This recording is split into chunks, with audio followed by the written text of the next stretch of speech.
Mbeera nga ntuuse mu ddakiika eno yennyini mbeere nga nnyongera okuweereza mu ngeri ey'enjawulo ddala mwebali kwekumira ku Fifi Jayirens nka aba subscribing eri ku YouTube channel mwebali nnyo mwebalire ddala ate nga namwe aba followings wano ku Facebook page yaffe mwebali nnyo mwebali ku likinga page yaffe mwebali commentinga mwebali ku abantu baffe magezi mwebali nnyo mwebalire ddala naye gye mutussaako engalo mwebali nnyo kukakkalabya mu ddakiika eno yennyini ngenda kuba nga ate mbatussaako ebbaluwa ya mwana muwala endala mwongere okuba nga ate naye mumuwabula wano twewabubi magezi olw'ensonga nti waliwo wootuuka nga bikusobedde waka ne mu kibira nga tolina kyakkola n'ogamba owaaye okusalawo leka nkuwa abantu bw'otyo n'olaba endowooza z'abantu ez'enjawulo n'oba nga ate ofuna amagezi ku nsonga emu oba endala oluusi n'oba nga ate tosalawo bubi mu bulamu bwo.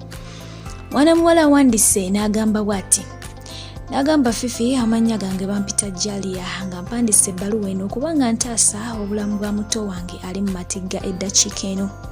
Obukya ku makya maama ng'atuzaala abaana basatu abawala babiri n'omulenzi omu. Wazira mu mwaka gwa 2004 bw'atyo maama waffe yayawukana ne kitaffe era nga muto waffe yali tannaba kubanga azaalibwa naye ng'ate maama yali lubuto. Ensonga eyali ebaawukanya sisobola gikulimba kubanga nange nali muto mpaawo kye nali mmanyi oba ntegeera. Maama nga yawukanye ne taata yasooka n'atambula n'olubuto lwe n'agenda yekka bw'atyo n'atuleka ewaka ffe babiri nze ne mwannyina zanzirako ne tusigala ne taata naye ate ebbanga waayita ttono nnyo teyalwayo bw'atyo n'akomawo ng'agamba nti atunonye. Wano nno waliwo okusika omugwa wakati wa maama ne taata kubanga taata yali takkiriza maama kubanga ate atutwala. Maama yagamba sisobola kulekera abaana bange bato nnyo oli musajja busajja tosobola kubanga ate obalabirira nga bwe kyetaagisa. Taata naye yakaayana era ensonga zaagendera ddala wala ne zituuka ne mu kkooti. Taata yalina ku ssente ne maama eyali amusigudde yalina ssente era bw'atyo yateekamu ssente maama n'asobola okuba nga ate awangula omusango guno.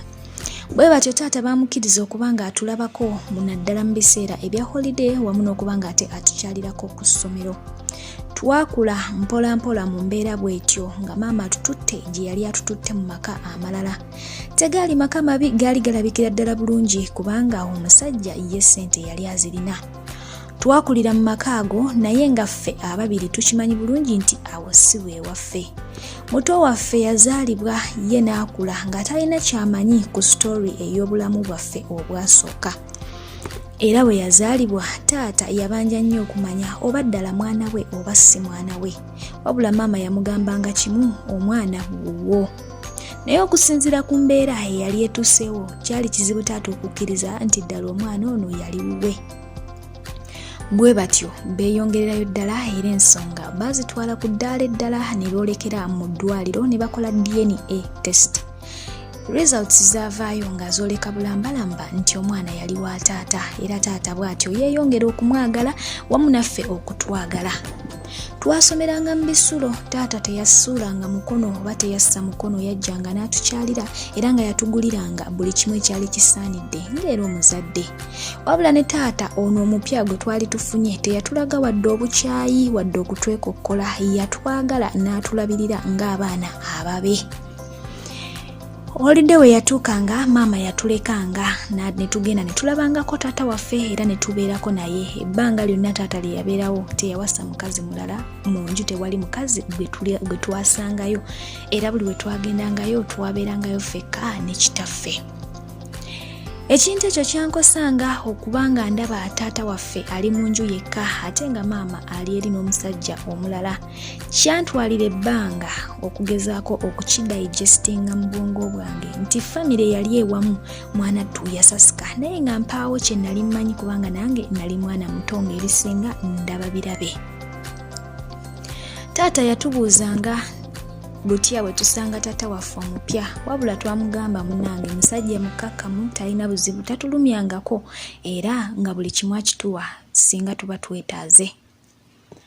Ekyo taata kyayongera okumugumya n'amanya nti oba oli awo tuli mu mikono mirungi naye era kyansiiwanga ne kintakulanga nga mbutuufu njagala kumanya kiki kyennyini ekyaviirako maama wange ne taata wange okwawukana kubanga bano nakula mbalaba nga balina omukwano. Munnange twegendera ddala mu maaso n'okutambula n'obulamu bwe butyo ne tugenderera bwe tutyo. muto wange yagenda ng'akula n'avaamu omuwala mpola mpola ng'akulirira. Nze natuuka nemba nga nina okugenda ku university era saakomyutinga nasulanga mu hostel.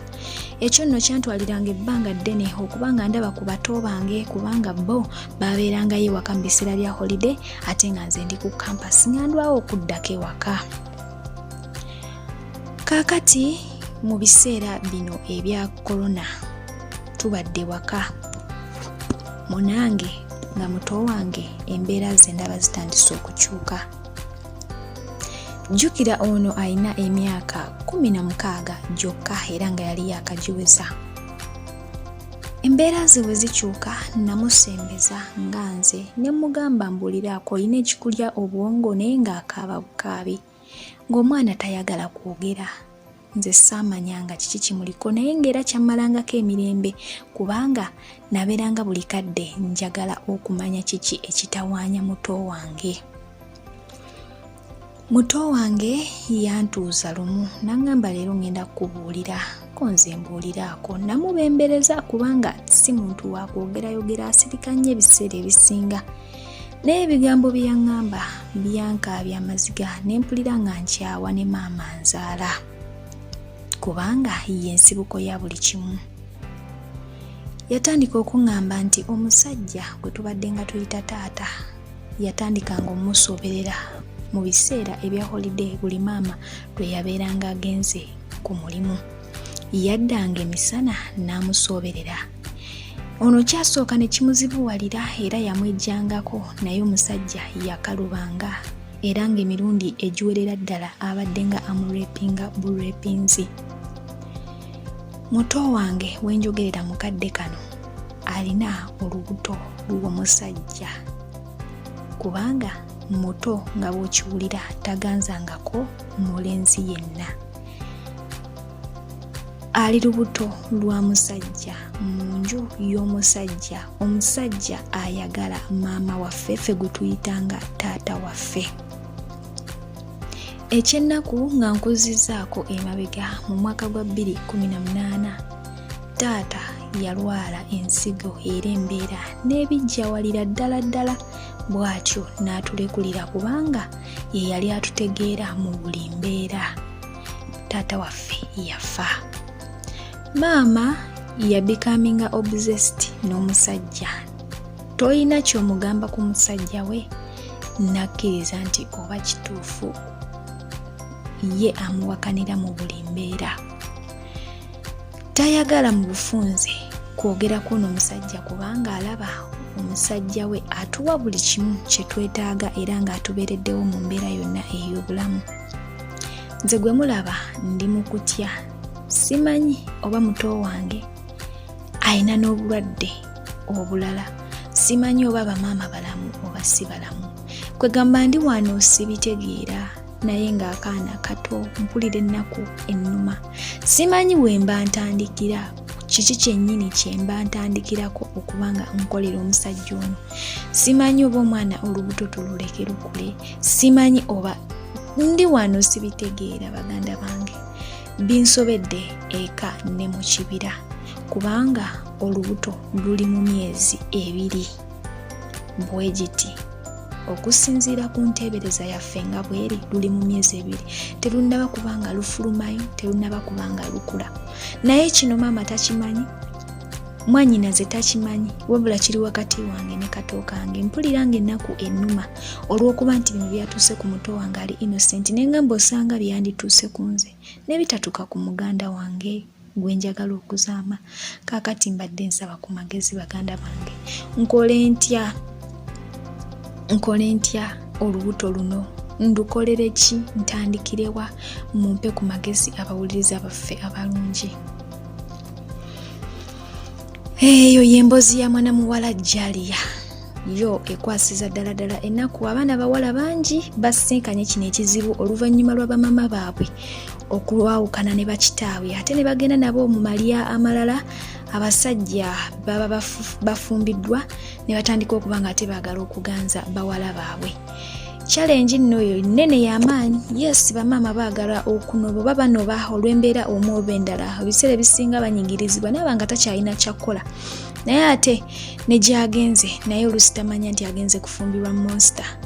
So simanyi ekyo bamukiteesaako ki. Mwana muwala mbe nga ate mumusalira ku magezi akoze atya ne mutowo kubanga bavvuunuka akanyanga kano ke bayingidde oba ke balimu eddakiika eno yennyini kubanga nange waliwo ebisuka ku ntegeera yange nembiwuliriza nempulira nga nennyamidde.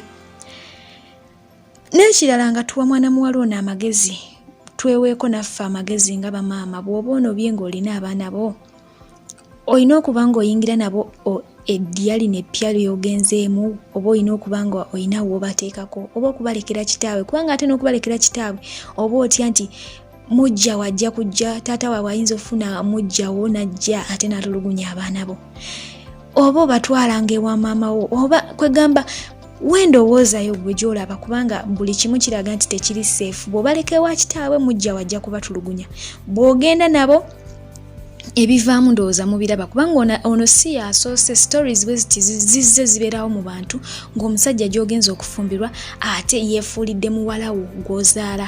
Waliwo n'omuwala eyatta nnyina olw'embeera emu bweti olw'okubanga bba wa nnyina yatandika omuganza obujja ne butandika okumukwata buli lwe yalabanga nnyina n'omusajja ono ye ng'ayagalira ddala bba wa maama we ekyavaamu n'ayiwa omo mu kinaabiro n'abeera ng'ate atta maama we ng'agenza okunaaba ate nga maama we yalina lubuto olw'obujja. So bino ebintu bizze bibeerawo nnyo mu bantu naye simanyi magezi ki ge twandikoledde ensonga nga zino.